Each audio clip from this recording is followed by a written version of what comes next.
Hi wrestling fans, thanks for clicking on the Dreaded D Rose Report. It's kind of a good day in wrestling, bad day in wrestling too. Former WWE performer Luna Vachon was found dead this morning at her mother's home. She was only 48 years old. She was staying with her mother after her home had recently burned down with a fire, which I remember, you may remember me mentioning it to you on the line maybe probably about a month ago, I guess, about that. And one of the wrestlers, some of the wrestlers were trying to get people to donate, you know, just memorabilia and stuff, because I guess she lost everything.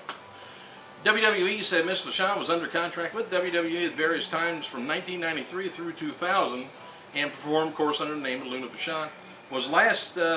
She last performed in WWE early 2000, which I believe she had the big feud was with Sable at the time.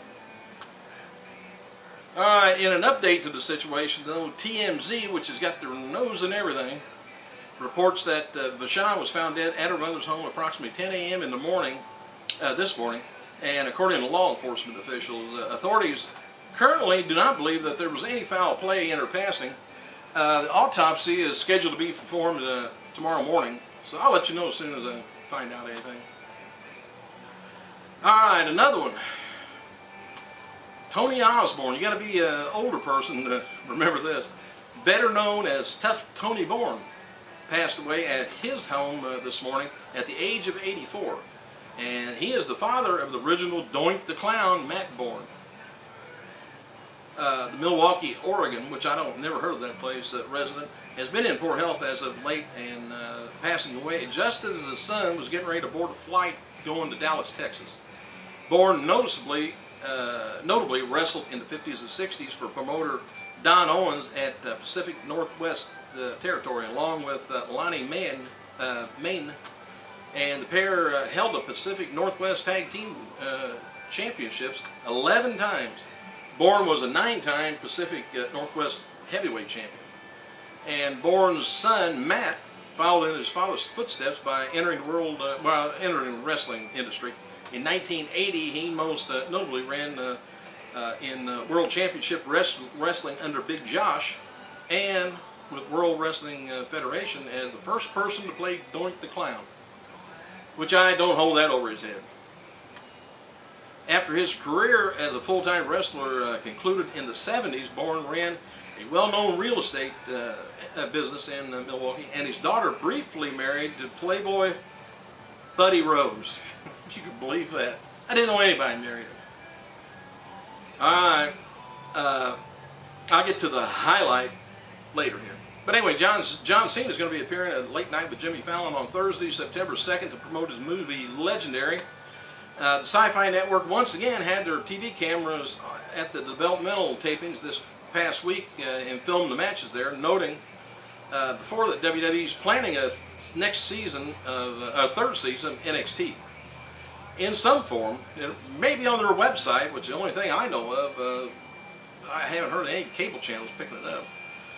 Based on who wrestled at the tapings, you could kind of speculate who might be in season 3 of NXT. Superstars that wrestled that hadn't previously appeared on NXT included Xavier Woods, Idol Stevens, Bo Rotundo, Richie Steamboat, Wes Briscoe, and tag team champions Johnny Curtis and Derek Bateman, Hunico and Epico, and FCW heavyweight champion Mason Ryan. And there was never been a Diva rookie so far on NXT, but the idea has been discussed for a while. Divas in action included Aksana, AJ Lee, Lavana, and FCW champion Naomi Knight. Alright, WWE Smackdown tape is going to be November 16th at Richmond Coliseum, Richmond, Virginia. Tickets go on sale October 2nd. Get your money together. Daniel Bryan, he's still wrestling his schedules as of October 1st. He's going to be at the Northwest Wrestling Show in Waterbury, Connecticut at Crosby High School, which is his final independent date, looks like, for a while.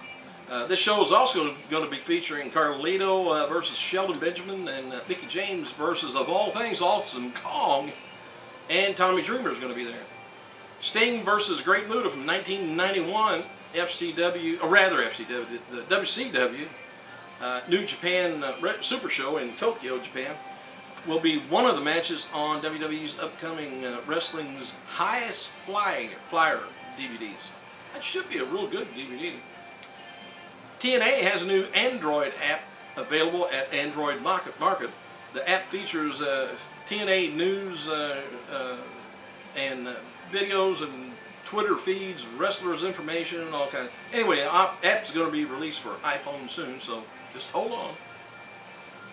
Mick Foley is teasing a big announcement. He wrote his following on a Twitter account. He says, "I have a huge announcement this week.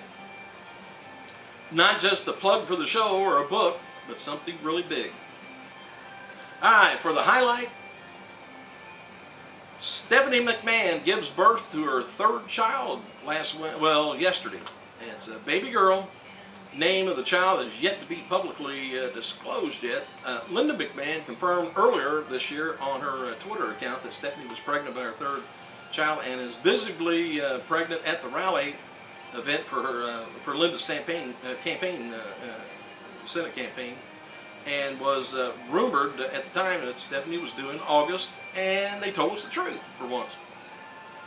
McMahon and her husband Paul Levesque, or Triple H, already have two daughters, Aurora Rose, and she was born July 24th, 2006, and Murphy Claire, born July 28th, 2008, exactly 2 years and 4 days between each other. They were a little off. They were about a month off on this one. Anyway, that'd have been another 2 years. Anyway, former WWE.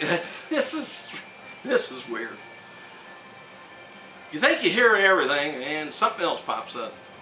Former WWE star Chyna claims she was bitten by a spider that was poisonous that left her briefly unable to walk. The former WWE Intercontinental Champion told TMZ that she went to the doctor due to swelling, and he recommended she visit a hospital for further treatment. However, she didn't go to the ER as advised because she felt it would just cost too much. Instead, she operated on herself with a Swiss Army knife. Oh. She used the knife to dig out a swollen golf ball sized lump that had formed in her leg and left a bloody crater. She claims she's in so much pain she could barely walk. And to view the TMZ story with published pictures from the matter, check it out on TMZ's site. Oh, I'm glad she didn't have a brain tumor or something. ESPN anchor, there goes that thing, and former WWE announcer Jonathan Coachman stated on ESPN Radio that his son, Jonathan Joseph Coachman, arrived within the last month. Former WWE star Carlito debuted for the Lucha Libre USA on this week's episode of The Masked Warriors on MTV2. I don't get MTV2. Anyway, the episode premieres Saturday at noon. MVP noted on his Twitter that his new theme song will be debuting on SmackDown in a few weeks, and for what it's worth, Edge is being advertised for the SmackDown talent on the Sci-Fi channel as to promote the SmackDown's network debuting on October 1st. Remember that, October 1st, Sci-Fi. No word yet if WWE's planning to send Edge back over to Friday nights for good. But as noted before, there have been talk of beefing up the SmackDown roster for the Sci-Fi premiere. I got the phones going off. Thanks for clicking. I gotta go.